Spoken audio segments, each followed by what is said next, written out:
Assalamualaikum warahmatullahi wabarakatuh. Perkenalkan, nama saya Rodi Aljatsian, NIS 19303057. Di sini saya akan menyampaikan tentang sampah di lautan atau marine debris. Sumber marine debris. Sampah di permukaan laut yang menumpuk membuat ekosistem di lautan menjadi sangat terancam. Lautan dunia semakin dicemari dan dipenuhi sampah buangan manusia, mulai dari kantong plastik, botol, sampah putung rokok, bahkan ditemukan yang menggumpal seperti daratan dengan luas bermili persegi di samudra dan lautan global. Perkiraan pakar, 80% sampah laut berasal dari daratan yang disebabkan karena kurangnya layanan pengolahan limbah padat di daratan dan sampah yang terbawa dari aliran sungai atau kanal.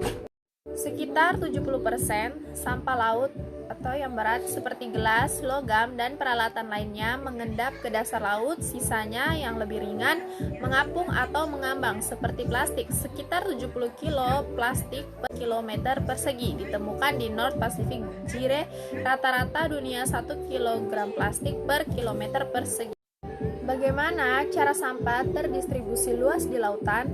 Untuk wilayah-wilayah laut yang luas dan terbuka dengan pola arus dan turbulensi yang aktif, bahan-bahan pencemar akan terurai dan terbuang ke perairan laut dan dapat minimalkan konsentrasi akumulasinya dalam suatu bahan perairan. Faktor-faktor yang mempengaruhi distribusinya adalah musim arus, pasang surut, gelombang, dan geomorfologi laut. Terkadang keberadaan bahan pencemar dalam suatu waktu menumpuk di suatu tempat pada waktu tertentu. Distribusi sampah akibat gelombang laut sangat jenis terlihat pada musim tertentu karena umumnya gelombang digerakkan oleh faktor eksternal yaitu angin sehingga pergerakan sampah yang melayang atau terapung terlihat jelas berpindah.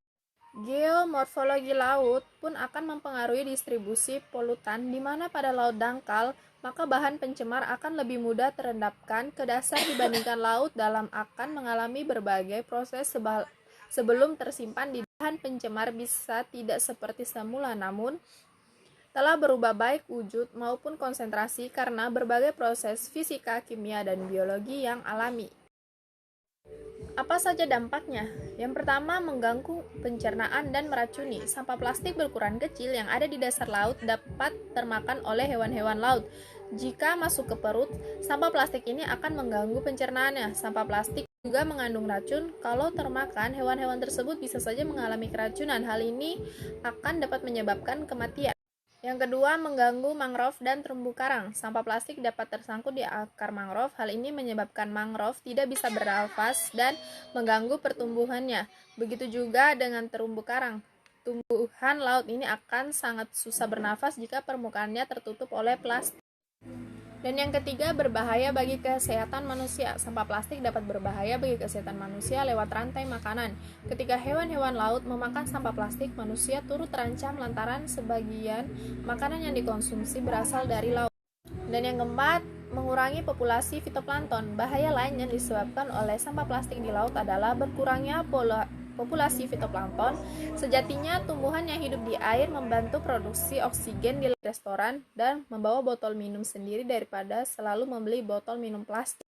Bagaimana kebijakan pemerintah mengatasi masalah sampah di lautan? Yang pertama, gerakan tersebut dalam rangka pembersihan pesisir pantai dari limbah plastik.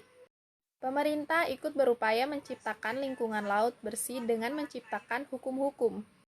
Pencemaran lingkungan sendiri dapat dipahami sebagai tindakan yang termasuk lingkungan alam. Tidak banyak orang yang mengetahui sebuah fakta bahwa Indonesia adalah negara kedua di dunia penghasil limbah terbanyak di lautan setelah Cina.